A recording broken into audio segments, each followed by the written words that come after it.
Hello नमस्कार मेरे साथियों, जोहार क्लासेस के यूट्यूब चैनल पर मैं आर के पटेल एक बार फिर आपकी सेवा में हाजिर दोस्तों। और सभी को राधे राधे, जय श्री कृष्णा और जोहार दोस्तों। हमारी जो राजस्थान की प्रमुख चित्रकला चल रही थी दोस्तों, जिसमें हम लोगों ने कल जो बात की थी वो मेवाड़ के बारे में बात की थी और एक चित्रशैली और थी उस देवगढ़ के बारे में बात की थी। आज जो दोस्तों हम अध्ययन करने वाले हैं वो नाथद्वारा चित्रशैली के बारे में अध्ययन करने वाले हैं। तो आप जो है वीडियो के अंत तक बने रहे और आपको क्लास को अधिक से अधिक शेयर करना है और लाइक करना है वीडियो को और अपने दोस्तों तक ये क्लास शेयर करनी है और सभी को व्हाट्सएप स्टेटस लगाना है मेरे दोस्तों। ठीक है, आगे चलते हैं। आप सभी के एग्जाम में भी वर्तमान में खूब सारी भर्ती आ रही है, ध्यान रखना। बीएसटीसी, पीटीटी और आरएस, एसआई वगैरह की भी भर्ती आने वाली, नोटिफिकेशन वगैरह के first grade, second grade, REET, पटवार सब भर्ती आने वाली। तो इन सभी प्रतियोगी परीक्षाओं के लिए ये जो क्लास है मेरे दोस्तों रामबाण साबित होने वाली है। ठीक है, जीरो से लेकर हीरो तक बनने की जो एग्जाम होते हैं वो दे लेना, आप दे के देख लेना कि आर्ट एंड कल्चर या इससे अलावा जो भी मतलब आपकी इस यूट्यूब चैनल पर मैथ्स की भी लग रही है, इसके बाद ज्योग्राफी की भी क्लास लग रही है और समय के अनुसार आगे और भी लगती जाएगी। ठीक है दोस्तों, चलो चलते हैं अपन कि नाथद्वारा चित्रशैली मेरे दोस्तों। कौन सी? नाथद्वारा। मेरे दोस्तों नाथद्वारा चित्रशैली का जो प्रारंभकर्ता माना जाता है वो प्रारंभकर्ता कौन था? नाथद्वारा चित्रशैली का प्रारंभकर्ता, इसका जो प्रारंभकर्ता माना जाता है मेरे दोस्तों महाराणा राज सिंह। कौन था? महाराणा राज सिंह। राजसिंह था। महाराणा राज सिंह को क्या माना जाता है? इस शैली का क्या माना जाता है? प्रारंभकर्ता माना जाता है। और इसका जो महाराणा राज सिंह का मेरे दोस्तों जो कार्यकाल था 1652 से लेकर 1680, ये जो कार्यकाल है बहुत इंपॉर्टेंट है मेरे दोस्तों, क्योंकि खूब बार पूछा जाता है ये कार्यकाल। ठीक है, खूब बार पूछा जाता है ये कार्यकाल कि इस शैली का जो प्रारंभकर्ता था वो कौन था? महाराणा राज सिंह मेरे दोस्तों। 1652 से लेकर 1680 तक इस शैली का महाराणा राज सिंह का शासनकाल माना जाता है। और आगे जब बढ़ते हैं तो इस शैली का मतलब यहाँ पर क्या होता है दोस्तों कि इसी के शासनकाल में क्या होता है दोस्तों 16 फरवरी 1672 में दोस्तों, फरवरी 1672 ईस्वी में क्या होता है तो ध्यान रखना, फरवरी 1672 ईस्वी में क्या होता है, यहाँ पर श्रीनाथ जी की मूर्ति स्थापित की जाती है। किसकी स्थापित की जाती है? श्रीनाथ जी की मूर्ति स्थापित की जाती है।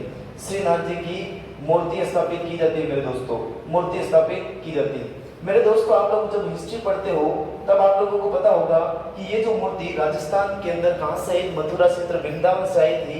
और राजस्थान का एक गांव है कादमखेड़ी के अंदर ही गांव से राजस्थान के अंदर प्रवेश करती है। इसके अलावा ये पूरे राजस्थान के अंदर घूमती है। बाद में पूरे भारत के अंदर जब औरंगजेब का शासनकाल था और उस समय हमारे मेवाड़ का जो महाराणा था उसका नाम था महाराणा राज सिंह मेरे दोस्तों। औरंगजेब के साथ या औरंगजेब के साथ भी रहा ये और उसके खिलाफ भी बोलने वाला शासक था, उसका नाम था महाराणा औरंगजेब और सॉरी महाराणा राज सिंह। महाराणा राज सिंह एकमात्र ऐसा शासक था दोस्तों जिसके द्वारा क्या किया गया कि अपने जैसे औरंगजेब और ये दोनों घनिष्ठ मित्र थे। औरंगजेब के द्वारा 1669 में मूर्ति तोड़ अभियान चलाया गया।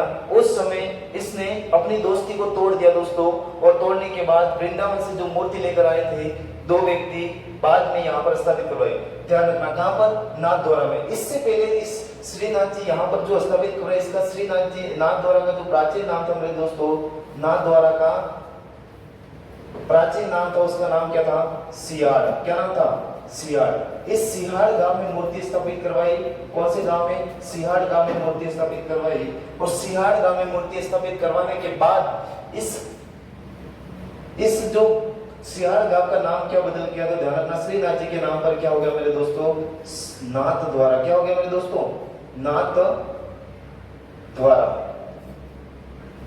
नाथद्वारा हो गया था बाद में। ठीक है, आगे चलते हैं। इसके बाद देखा जाए दोस्तों इस पर सर्वाधिक प्रभाव है। सर्वाधिक प्रभाव किसका है तो ध्यान रखना वल्लभ संप्रदाय। इस चित्रशैली में सर्वाधिक जो प्रभाव है वो वल्लभ संप्रदाय का। किसका मेरे दोस्तों? वल्लभ संप्रदाय का सर्वाधिक प्रभाव है। इसीलिए जिस सर्वाधिक प्रभाव होने के कारण वल्लभ संप्रदाय का सर्वाधिक प्रभाव है, सर्वाधिक प्रभाव वल्लभ संप्रदाय, इस कारण इसको क्या कहा जाता है मेरे दोस्तों? इस कारण इसको कहा जाता है वल्लभ चित्रशैली। क्या कहा जाता है? वल्लभ चित्रशैली भी कहा जाता है। कौन सी शैली कहा जाता है? वल्लभ चित्रशैली कहा जाता है मेरे दोस्तों। कौन सी चित्रशैली कहा जाता है? वल्लभ चित्रशैली कहा जाता है। ठीक है, यहाँ तक कौन सी चित्रशैली कहा जाता है? इसको वल्लभ चित्रशैली भी कहा जाता है। आगे बढ़ते हैं तब ऐसा बताया जाता है कि यहाँ पर इस चित्रशैली पर मेरे दोस्तों प्रभाव किस किस का पड़ा? तो प्रभाव जो पड़ा था वो मेवाड़ का पड़ा। किसका पड़ा? मेवाड़ प्लस ब्रिज की सांस्कृतिक परंपराओं का समय में मिलता हमको क्या मिलता है मेरे दोस्तों? समन्वय मिलता है क्या मिलता है? समन्वय मिलता है। और ऐसा समन्वय मिलता है कि यहाँ पर जैसे ब्रिज या वृंदावन से ये ब्रिज या वृंदावन से ये मूर्ति आई थी, वहां की जैसी संस्कृति है वैसी संस्कृति आज भी नाथद्वारा के अंदर देखने को मिलती है। चलो ठीक है, ये प्रभाव हो गया मेरे दोस्तों। इसके बाद देखा जाए तो यहाँ पर किसका चित्रण हुआ? यहाँ पर जो चित्रण हुआ मेरे दोस्तों वो किसका हुआ है? तो ध्यान रखना कि यहाँ पर जो चित्रण हुआ है, ठीक है, यहाँ पर जो सर्वाधिक देखा जाए यहाँ पर जो प्रमुख विषय क्या है मेरे दोस्तों? तो प्रमुख विषय यहाँ पर है वो क्या है? भित्ति चित्रण। क्या है मेरे दोस्तों? भित्ति चित्रण। अब ये भित्ति चित्रण है क्या मेरे दोस्तों? भित्ति चित्रण क्या है? तो ध्यान रखना, भित्त के ऊपर जहां पर भित्त पर चित्र बनाए जाते हैं उसको हम क्या कहते हैं? भित्ति चित्रण। भित्त पर चित्र बनाए जाते हैं उसको हम क्या कहते हैं मेरे दोस्तों? भित्ति चित्रण कहते हैं। चले आगे, चलो ठीक है। इसके बाद देखा जाए और क्या बात आती है यहाँ पर कि यहाँ पर भित्ति चित्रण प्रमुख विषय है और यहाँ पर जो बताया जाए मुख्यतः किसका चित्रण हुआ है? तो ध्यान रखना, मुख्यतः किसका हुआ है? तो श्री कृष्ण प्लस यशोदा, श्री कृष्ण और यशोदा का क्या हुआ है दोस्तों? चित्रण हुआ है। ऐसी चित्रशैली कौन सी है? नाथ द्वारा। ठीक है, और किसका हुआ है यहाँ पर? ध्यान रखना कि और किसका हुआ है? तो ध्यान रखना, गायों का चित्रण। किसका? गायों का चित्रण। किसका चित्रण हुआ है मेरे दोस्तों? गायों का भी चित्रण हुआ है। ठीक है, यहीं पर आप लोगों को पता होगा कि एक कला है यहाँ पर, एक पिछवाई कला। कौन सी कला मेरे दोस्तों? पिछवाई कला। अब ये पिछवाई कला है क्या? पिछवाइया है क्या मेरे दोस्तों? तो पिछवाइया ये बहुत इंपॉर्टेंट है। पिछवाइया है क्या? पिछवाइया खूब बार पूछा गया है। पिछवाइया क्या है? तो ध्यान रखना, पिछवाइया वो चीज है कि श्रीनाथ जी के मूर्ति के पीछे क्या किया जाता है? तो चित्रण किया जाता है। एक कपड़े होता है मूर्ति के पीछे, मतलब उनके पीठ के पीछे बड़े आकार का एक कपड़ा होता है और कपड़े के पर्दे पर चित्र बनाए जाते हैं, उसको हम क्या कहते हैं? पिछवाई कला। पिच का मतलब पीछे जो चित्रांकन किया जाता है मूर्ति के पीछे, श्रीनाथ जी के मूर्ति के पीछे जो चित्रांकन किया जाता है उसको हम क्या कहेंगे? पिछवाई कला। तो लिख देता हूं मैं, सीधा लिखता हूं आम भाषा के अंदर, मूर्ति के पीछे कपड़े के पर्दे पर चित्रण। ठीक है, शॉर्ट भाषा में लिख दिया मैंने कि क्या है। तो ध्यान रखना, क्या है मेरे दोस्तों? मूर्ति के पीछे कपड़े के पर्दे पर चित्रण। ये क्या है? पिछवाई कला। कहाँ की प्रसिद्ध है मेरे दोस्तों? ये प्रसिद्ध है नाथ द्वारा की। कहाँ की? नाथ द्वारा। और खूब सारी बातें हैं मेरे दोस्तों, लेकिन क्या है कि हम चित्रशैली पढ़ रहे हैं, इसीलिए हम अपने मार्ग से भटकेंगे नहीं, हम चलेंगे इससे कि ऐसे जैसे चित्रशैली के अंदर जो कुछ चीजें आती है वहां तक चलेंगे। ठीक है दोस्तों, इसके बाद देखा जाए इस शैली के प्रमुख चित्रकार आएंगे। क्या आएंगे? चित्रकार में यहाँ पर लिख देता हूं, प्रमुख चित्रकार में कौन से है दोस्तों? तो ध्यान रखना, सबसे पहले जो चित्रकार है उसका नाम है नारायण। मतलब एक बात और ध्यान रखना, जितने भी भगवान से संबंधित नाम आएंगे वो सारे चित्रकार कहाँ के होंगे? वो होंगे नाथ द्वारा चित्रशैली की। मतलब भगवान से संबंधित जितने भी चित्र आएंगे, चित्रकार के नाम आएंगे, वो कहाँ पर होंगे? वो नाथ द्वारा चित्रशैली के अंदर होंगे। ठीक है दोस्तों, और भगवान कृष्ण से संबंधित कुछ भी आ जाए एग्जाम के अंदर तो वो चित्रशैली याद रखना, नाथ द्वारा। कुछ भी आ जाए आपको भगवान श्री कृष्ण से संबंधित कुछ भी पूछा जाए तो वो चित्रशैली याद रखना, नाथ द्वारा। और चित्रकार अगर भगवान नाम से कोई भी चित्रकार आए तो वो भी चित्रशैली कौन होगी? नाथ द्वारा। आगे चलते हैं, नारायण के बाद आ जाएगा दोस्तों, नारायण के बाद है भगवान। कौन है? भगवान। भगवान के बाद मेरे दोस्तों चतुर्भुज। कौन है? चतुर्भुज। कौन है? चतुर्भुज। चतुर्भुज के बाद है हीरालाल। कौन सा लाल? हीरा लाल। हीरालाल के बाद है मेरे दोस्तों चंपालाल। कौन सा लाल? चंपालाल। ठीक है, चंपालाल के बाद है मेरे दोस्तों, चंपालाल के बाद हो जाएगा घासीराम। कौन सा राम? घासीराम। और घासीराम के बाद हो जाएगा मेरे दोस्तों तुलसीराम। तुलसीराम। तुलसीराम के बाद हो जाएगा उदयराम। कौन सा राम हो जाएगा? उदयराम। उदयराम के बाद हो जाएगा विठल। उदयराम के बाद हो जाएगा हरदेव। कौन हो जाएगा? हरदेव। और अंतिम जो हो जाएगा वो हो जाएगा मेरे दोस्तों विठल। कौन सा हो जाएगा? विठल। ये चित्रकार पूरे के पूरे याद रखने।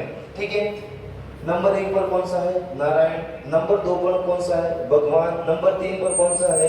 तो ध्यान रखना चतुर्भुज। और 4 नंबर पे उसका नाम है हीरालाल। और 5 नंबर पे उसका नाम है चंपालाल मेरे दोस्तों। और 6 नंबर पे उसका नाम है घासीराम। ठीक है, आगे चलते हैं। 7 नंबर पे उसका नाम है तुलसीराम।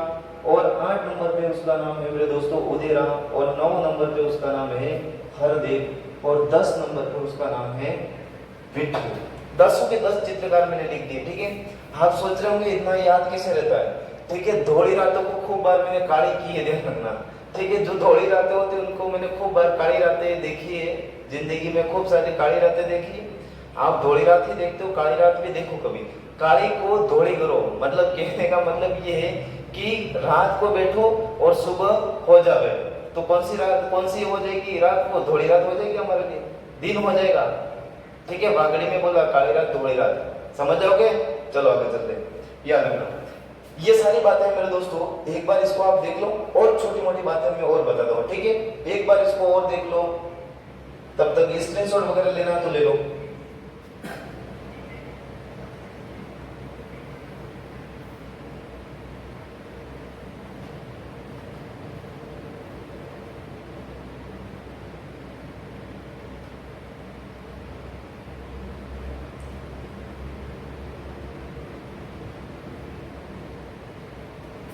चल रहे हैं आगे? चले? चलो ठीक है।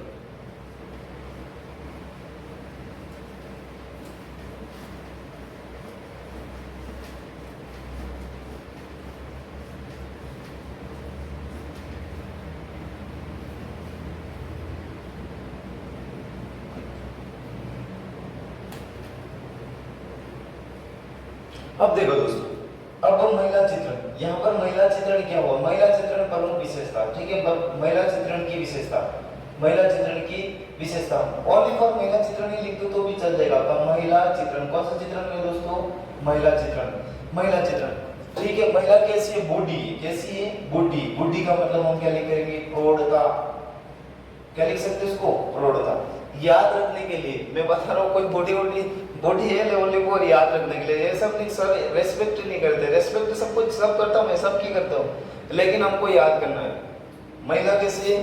बूढ़ी है। कैसी है? बूढ़ी। अब बूढ़ी महिला है तो उसका कद कैसा मेरे दोस्तों? कद छोटा। कद कैसा है? छोटा। ठीक है, कद छोटा है। कद छोटा है तो और क्या मेरे दोस्तों?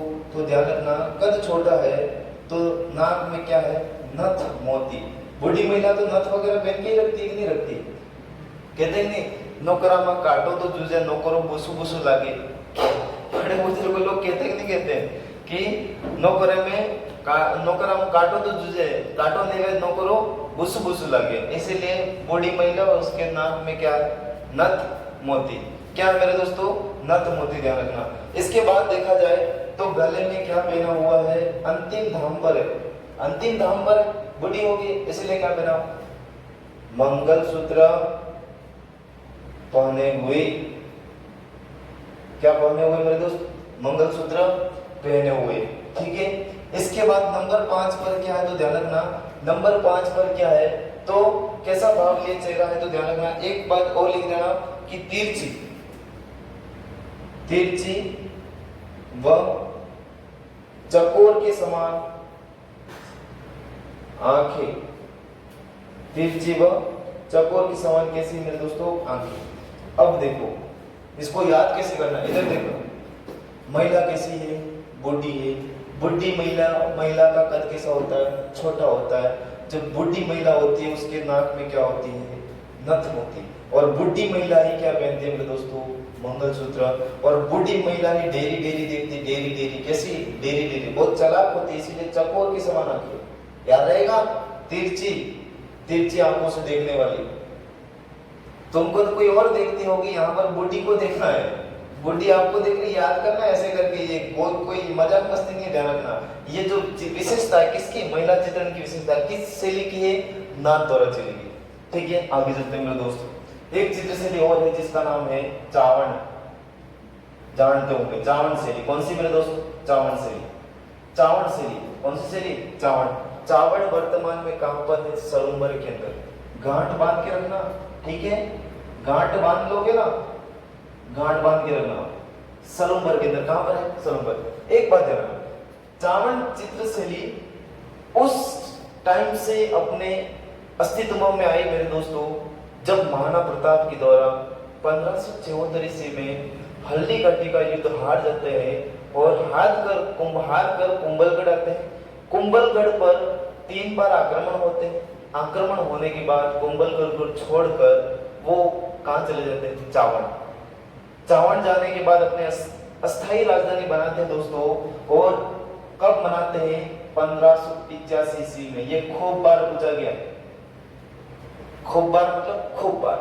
1585 ईस्वी में चावण को राजधानी किसके द्वारा बनाया गया था? महाराणा प्रताप के द्वारा। और महाराणा प्रताप के शासनकाल में क्या होता है दोस्तों? तो ध्यान रखना, चावण चित्र शैली का प्रारंभ होता है। क्या होता है? किसके समय होता है? महाराणा प्रताप। 1585 ईस्वी में महाराणा प्रताप के समय क्या होता है? चावण शैली का प्रारंभ होता है। ठीक है, अब इनके बेटा आता है जिसका नाम है महाराणा अमर सिंह। महाराणा अमर सिंह। अमर सिंह मेरे दोस्तों प्रथम था। ठीक है, अमर सिंह प्रथम। अमर सिंह प्रथम का दोस्तों मेरे हिसाब से जो 1597 से लेकर 97, ठीक है, 1597 से लेकर 1620 तक इसका क्या रहा था? कार्यकाल रहा था। किसका? अमर सिंह प्रथम। इनके शासनकाल में ज्यादा हुआ नहीं विकास, तो इनके शासनकाल में हुआ अमर सिंह प्रथम मेरे दोस्तों। ठीक है, इसीलिए मैंने कल भी बात एक बताई थी आपको कि जिस शासक के शासनकाल में सर्वाधिक विकास होगा उसके शासनकाल को हम क्या माना जाएगा? क्या माना जाएगा मेरे दोस्तों? स्वर्ण काल माना जाएगा। क्या माना जाएगा? स्वर्ण काल माना जाएगा। तो चावण चित्र शैली का स्वर्ण काल किसके शासनकाल को माना जाता है? अमर सिंह प्रथम। ठीक है दोस्तों, आगे बढ़ते हैं। अमर सिंह प्रथम के समय एक चित्रकार था जिसका नाम था निसारुद्दीन। क्या नाम था? निसारुद्दीन। ठीक है, निसारुद्दीन था। और निसारुद्दीन ने एक चित्र बनाया, चित्रण किया ढोला मारू का। किसका? ढोला मारू का। ढोला मारू का क्या किया? चित्रण किया। और ये जो ढोला मारू मेरे दोस्तों वर्तमान में कहाँ है? ये खूब बार पूछा है, 2-3 बार पूछा क्या है कि ये वर्तमान में कहाँ है? तो वर्तमान में मेरे दोस्तों ये कहाँ पर है? तो वर्तमान में ये अपने दिल्ली संग्रहालय में। किस संग्रहालय में है? दिल्ली संग्रहालय में। किस संग्रहालय में? ये दिल्ली संग्रहालय में। किस संग्रहालय में मेरे दोस्तों? दिल्ली संग्रहालय में। ठीक है, इसी के द्वारा एक ग्रंथ वो लिखा गया, इसी निसारुद्दीन के द्वारा। ये मेरे दोस्तों ढोला मारू कब लिखा गया? अगर आपको सन भी पूछा जाए 1592 में। कब की बात है? 1592 की ईस्वी। ठीक है, 1592 ईस्वी। और एक और लिखा गया रागमाला। कौन सा लिखा गया? रागमाला। और रागमाला कब हुआ? तो ध्यान रखना, रागमाला सन मत लिखो, थोड़ा मेरे को डाउट लग रहा है। ये इसका लिख दो 1605 ईस्वी। कब की बात है? 1605 ईस्वी में। रागमाला कब लिखा गया? 1605 ईस्वी। ये किसकी विशेषता थी? तो ये सारी जो किसकी बारे में बात थी? चावण चित्र शैली। आगे बढ़ते हैं मेरे दोस्तों, एक चित्र शैली और लेते हैं और फिर आपकी क्लास की छुट्टी करेगा। समझ गए ना? डटे रहो तब तक। आगे चलते हैं। जब तक आपको रगड़ूंगा नहीं तब तक छोड़ने वाला हो ही नहीं, मैं ध्यान रखना। ठीक है, दबा के रगड़ने वाला हूं। दबा के मतलब इतना रगड़ने वाला हूं, इतना रगड़ने वाला हूं, जब तक आप ना नहीं करो तब तक। समझ गए ना? आ जाओ, इधर आ जाओ। एक चित्र शैली और है मेरे दोस्तों, उसका नाम है क्या है, तो ध्यान रखना, उसका नाम क्या है मेरे दोस्तों, उसका नाम है मारवाड़। कौन सी? मारवाड़ या जोधपुर शैली। कौन सी? मारवाड़ या जोधपुर शैली। मारवाड़ या जोधपुर शैली। ठीक है, हेडिंग डालो, तब तक मैं पानी पी लेता हूं। ठीक है,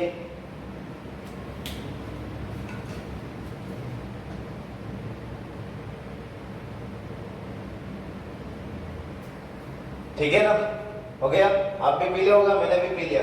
पीने का मतलब ये नहीं है कि पानी पिया और कुछ नहीं पिया। देखो इधर देखो, मारवाड़ और जोधपुर से, ठीक है दोस्तों, एक ही। इसका जो प्रारंभ करता था मेरे दोस्तों, इसका जो प्रारंभ करता था, इसका जो प्रारंभ करता, सबसे पहले कौन आ जाएगा? प्रारंभ करता। प्रारंभ करता था, उसका नाम क्या था? राव मालदेव। कौन था? राव मालदेव। राव मालदेव। इसका जो प्रारंभ करता था कौन था मेरे दोस्तों? राव मालदेव। ठीक है, कौन था? राव मालदेव। अब ध्यान रखना, जितनी इज्जत मेवाड़ के इतिहास में महाराणा कुंभा को दी जाती है, उतनी इज्जत मारवाड़ के इतिहास में राव मालदेव को दी जाती है। ठीक है दोस्तों, तो ध्यान रखना, इसने क्या किया कि राव मालदेव के द्वारा मेहरानगढ़ दुर्ग के अंदर, किस दुर्ग के अंदर मेरे दोस्तों?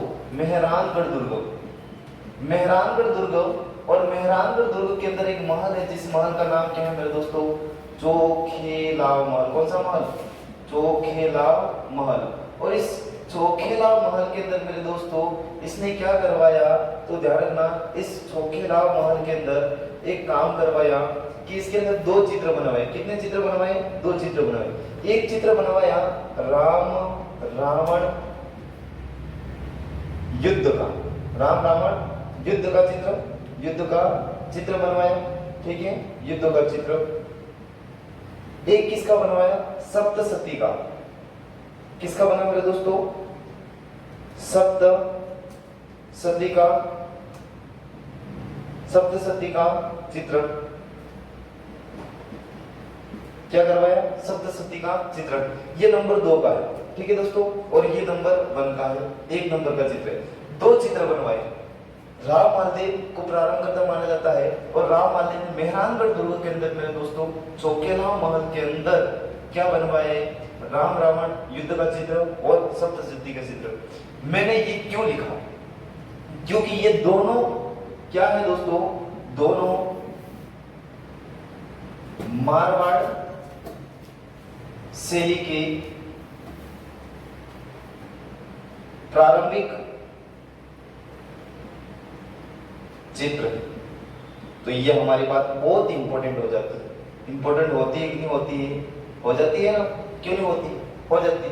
ठीक है, इधर देखो, इसके बाद देखा जाए मेरे दोस्तों कि इस मारवाड़ चित्रशैली का, मारवाड़ चित्रशैली में कंपनी शैली का प्रभाव किसके शासनकाल में पड़ा मेरे दोस्तों? कंपनी शैली का प्रभाव, कंपनी शैली का प्रभाव किसके शासनकाल में पड़ा? तो कंपनी शैली का प्रभाव मेरे दोस्तों महाराजा तख्त सिंह के समय पड़ा। किसके समय? महाराजा तख्त सिंह के समय, महाराजा तख्त सिंह के समय या तख्त सिंह के समय। एक बात ध्यान रखना, जब जब आप 18 शताब्दी की क्रांति पढ़ो, और 18 शताब्दी की क्रांति के समय जो जो रियासतों के राजा थे, उस समय के राजाओं, मतलब उस 18 शताब्दी की क्रांति के समय जो राजा थे ना, वही राजा हम चित्र शैली पढ़ेंगे तो वो कंपनी शैली हो जाएगी। क्योंकि ईस्ट इंडिया कंपनी के खिलाफ ही विद्रोह हुआ था। तो विद्रोह के समय जो जो शासक थे रियासतों के अंदर, वही शासक चित्र शैलियों के अंदर कंपनी शैली का नेतृत्व करेंगे। ठीक है दोस्तों, तो ध्यान रखना, कंपनी शैली का प्रभाव किसके समय पड़ा? तो ध्यान रखना, महाराजा तख्त सिंह। इसके बाद देखा जाए मेरे दोस्तों मुगल शैली का प्रभाव। मुगल किस शैली का? मुगल शैली का प्रभाव, मुगल शैली का प्रभाव, मुगल शैली का प्रभाव। और मुगल शैली का प्रभाव किसके शासनकाल में पड़ा? तो ध्यान रखना, मोटा राजा, किसके? मोटा राजा उदय सिंह, मोटा राजा उदय सिंह के समय। किसके समय मेरे दोस्तों? मोटा राजा उदय सिंह के समय क्या पड़ा? तो ध्यान रखना, मुगल शैली का प्रभाव। ये 2-3-4 बातें याद रखना। आगे चलते हैं, किस शैली का स्वर्ण काल के शासन काल को माना जाता है मेरे दोस्तों? तो ध्यान रखना, स्वर्ण काल। कौन सा काल? स्वर्ण काल। और स्वर्ण काल किस राजा के शासन काल को माना जाता है मेरे दोस्तों? तो स्वर्ण काल। स्वर्ण काल माना जाता है महाराजा जसवंत सिंह प्रथम। किसके शासन काल को माना जाता है मेरे दोस्तों? महाराजा जसवंत सिंह प्रथम। ठीक है, महाराजा जसवंत सिंह प्रथम के शासन काल को क्या माना जाता है? स्वर्ण काल। ठीक है, और कौन सा राजा है? ये तो एक नंबर का, एक राजा और है, महाराजा मानसिंह। कौन हो जाएगा? महाराजा मानसिंह, जिसको इतिहास में मेरे दोस्तों सन्यासी राजा भी कहा गया। कौन सा राजा कहा गया? सन्यासी राजा भी कहा गया। कौन सा राजा कहा गया? सन्यासी राजा। इसने राजपाट पूरा त्याग कर क्या किया मेरे दोस्तों? तो ध्यान रखना, नाथ संप्रदाय के अंदर चला गया। किस संप्रदाय के अंदर चला गया? नाथ संप्रदाय। एक दो बातें और ध्यान रखना कि महाराजा जसवंत सिंह प्रथम के समय कृष्ण लीलाओं का चित्रण हुआ। कृष्ण लीलाओं का क्या हुआ मेरे दोस्तों? चित्रण हुआ था। ठीक है, ये ध्यान रखना, कृष्ण लीलाओं का चित्रण। इसके बाद देखा जाए मेरे दोस्तों कि महाराजा मानसिंह, जिसको सन्यासी राजा भी कहा जाता है, और इसके समय क्या हुआ? सन्यासी राजा है तो कहीं और ही जाएगा, मंदिरों में जाएगा। नाथ संप्रदाय तो नाथ, ध्यान रखना। इसके समय जोधपुर शैली, कौन सी शैली मेरे दोस्तों? जोधपुर शैली। जोधपुर शैली नाथों के मठों में विकसित हुई। नाथों के मठों में विकसित। ठीक है, नाथों के मठों में विकसित हुई। और क्या बात याद रखनी? चित्रकारों को भी कहाँ संरक्षण दिया गया मेरे दोस्तों? तो ध्यान रखना, चित्रकारों को भी संरक्षण कहाँ पर दिया था? तो ये चित्रकारों को भी कहाँ पर संरक्षण दिया गया? तो ध्यान रखना, मठों के अंदर। कहाँ पर दोस्तों? मठों में। कहाँ पर दिया गया? मठों में। ठीक है दोस्तों, इनके द्वारा 2 मंदिर बनवाए थे। 2 मंदिर कौन कौन से मेरे दोस्तों? तो 2 मंदिर वो हो जाएंगे। 2 मंदिर कौन कौन से? मंदिर दोनों का नाम लिख रहा हूं मैंने। एक मंदिर है उदय मंदिर। कौन सा मंदिर? उदय मंदिर। और एक मंदिर है मेरे दोस्तों नंबर 2 पर है महामंदिर। कौन सा मंदिर? महामंदिर। कौन सा मंदिर? महामंदिर। ठीक है, इन्हें मानसिंह के समय चित्रकार था मेरे दोस्तों। क्या था? चित्रकार। उस चित्रकार का नाम क्या था? जिसका चित्रकार का नाम था वीरजी भाटी। क्या नाम था मेरे दोस्तों? वीरजी भाटी। और इस वीरजी भाटी ने क्या किया? तो ध्यान रखना, एक ग्रंथ लिखा, उस ग्रंथ का नाम था रागमाला। कौन सा दोस्तों? रागमाला ग्रंथ का क्या किया था? चित्रण किया था। ठीक है, ये सारी बातें किसके बारे में है? मैंने बहुत स्लोली धीरे धीरे पढ़ा है आज, इसीलिए मैं बार बार नहीं समझाऊंगा। उधर नहीं दिख रहा, ऐसा पता ही जा रहा है तो वापस लिखना पड़ेगा। कहां तक नहीं दिख रहा है? यहां से ये वाला पूरा नहीं दिख रहा। चलो ठीक है, मैं इधर लिख देता हूं। ठीक है दोस्तों, इसको मिटा के पूरा इधर लिख देता हूं।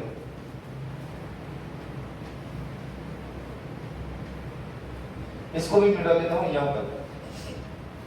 इधर देखो, स्वर्ण काल किसके शासन काल को माना जाता है मेरे दोस्तों? स्वर्ण काल जो माना जाता है वो स्वर्ण काल किसके शासन काल को माना जाता है? महाराजा जसवंत सिंह प्रथम। महाराजा जसवंत सिंह प्रथम। ठीक है, इसके समय क्या हुआ मेरे दोस्तों? कृष्ण लीलाओं का चित्रण हुआ। किसका चित्रण हुआ? कृष्ण लीलाओं का चित्रण हुआ। इसके बाद एक नंबर पे और कौन सा था? महाराजा मानसिंह। किसका नाम आता है? महाराजा मानसिंह। और मानसिंह को कहा जाता है मेरे दोस्तों इतिहास में सन्यासी राजा। कौन सा राजा? सन्यासी राजा। सन्यासी राजा कहते हैं। इसके द्वारा क्या किया? ध्यान रखना, इसके समय जोधपुर शैली कहां पर विकसित हुई? जोधपुर शैली जो विकसित हुई थी मेरे दोस्तों, जोधपुर शैली विकसित नाथों के मठों में। नाथों के मठों में। ठीक है, याद रहेगा, नाथों के मठों में। इसके बाद चित्रकारों को भी कहां पर संरक्षण दिया गया था दोस्तों? तो चित्रकारों को संरक्षण दिया था, वो कहां पर दिया था? मठों के अंदर। ठीक है, इसके द्वारा 2 मंदिर बनवाए, उदय मंदिर और एक मंदिर का नाम था मेरे दोस्तों महामंदिर। कौन सा मंदिर? महामंदिर। ठीक है। इनके शासनकाल में, महाराजा मानसिंह के शासनकाल में एक चित्रकार था दोस्तों, क्या था? चित्रकार का नाम था, जिसका नाम क्या था? तो चित्रकार का नाम था वीरजी भाटी। क्या नाम था? चित्रकार का नाम था वीरजी भाटी, और उसने एक ग्रंथ लिखा, उस ग्रंथ का नाम क्या था? रागमाला। कौन सा ग्रंथ? रागमाला। एक मिनट, कौन सा था? रागमाला, ठीक है, ध्यान रखना। उसने ग्रंथ लिखा था, उस ग्रंथ का नाम था रागमाला, ठीक है। आगे चलते हैं। अब आगे वाली जो बात आती है, चित्रकार वगैरह आ जाएंगे, तब तक आप इस वीडियो को, इसको देख लो एक बार, स्क्रीनशॉट वगैरह खींचना, तब चलो।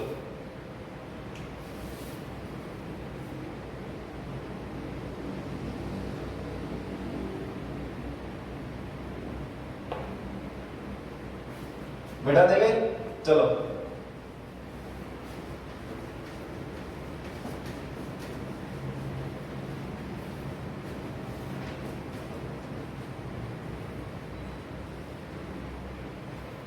इसके बाद दोस्तों प्रमुख ग्रंथ कौन कौन से यहाँ के? तो प्रमुख ग्रंथ हो जाएंगे मेरे दोस्तों, ध्यान रखना, रसिक प्रिया। कौन सा हो जाएंगे? रसिक प्रिया हो जाएगा, ठीक है। कौन सा ग्रंथ हो जाएगा? रसिक प्रिया। इसके बाद हो जाएगा सुरसागर। इसके बाद मेरे दोस्तों हो जाएगा रागमाला, और इसके बाद हो जाएगा ढोला मारू। कौन सा हो जाएगा मेरे दोस्तों? ढोला मारू। ये क्या है तो ध्यान रखना, ये प्रमुख ग्रंथ है, ध्यान रखना, किसके? मारवाड़ चित्र से लिखे। इसके बाद दोस्तों आ जाएगा चित्रकार, ठीक है। क्या हो जाएंगे? चित्रकार के नाम सबसे पहले हम लोगों ने कौन सा लिखा था अभी? वीरजी भाटी। कौन सा लिखा था मेरे दोस्तों? वीरजी भाटी। इसके बाद आ जाएगा रतनजी भाटी। इसके बाद आ जाएगा बिशनदास।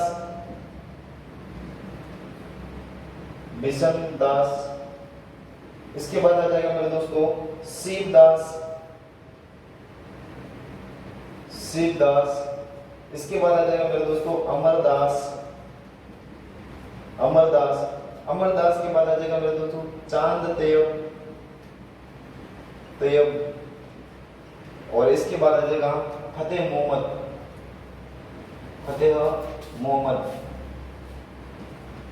ये ध्यान रखना, ये क्या है? 1 2 3 4 5 6 7, ये चित्रकार के नाम याद रखना, क्योंकि चित्रकार खूब बार पूछे, 7 चित्रकारों के नाम है, ठीक है दोस्तों।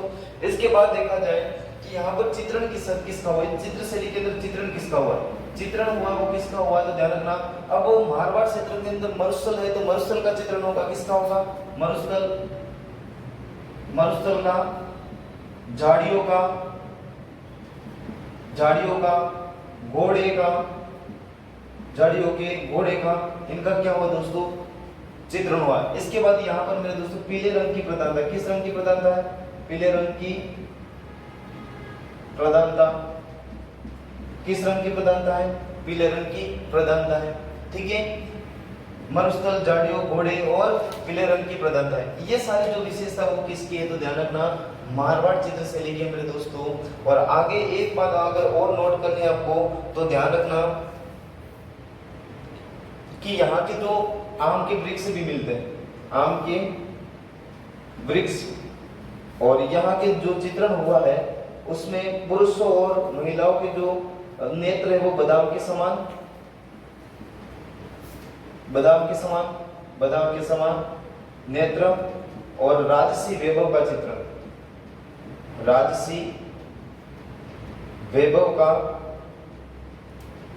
चित्रण, ठीक है। आज की क्लास यहीं तक है मेरे दोस्तों, और जो मैंने बताया है एक बार वीडियो 2 बार देख लेना, एक बार नहीं समझ में 2 बार देख लेना, समझने की कोशिश करना, समझ में आ जाएगा। और मिलते हैं दूसरी क्लास के साथ, तब तक के लिए आप सभी को जय हिंद। मिलते हैं कल एक नए वीडियो के साथ।